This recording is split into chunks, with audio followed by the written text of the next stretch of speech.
పిల్లలు 99 టేబుల్ ఈజీగా నేర్చుకుందామా? అయితే మీకు 9 టేబుల్ వచ్చా మరి? సో మనం 99 టేబుల్ కూడా వచ్చేస్తుంది. ఎట్లా చూద్దామా? 9 టేబుల్ వరుసగా చెప్పండి మీరు.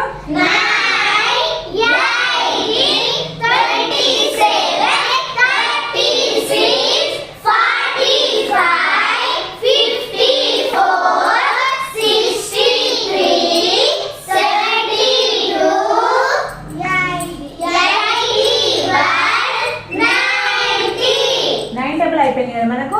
ఇంకొక 9 ఉంది కాబట్టి 9 ని తీసుకెళ్ళి ఇక్కడ పెట్టేసేయాలి అంతే.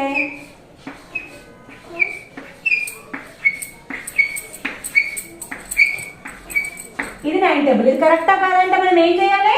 క్రాస్ చెక్ చేయాలి. 99 2s 99 3s చూసి కరెక్టా కాదా మీరు? 99 into 10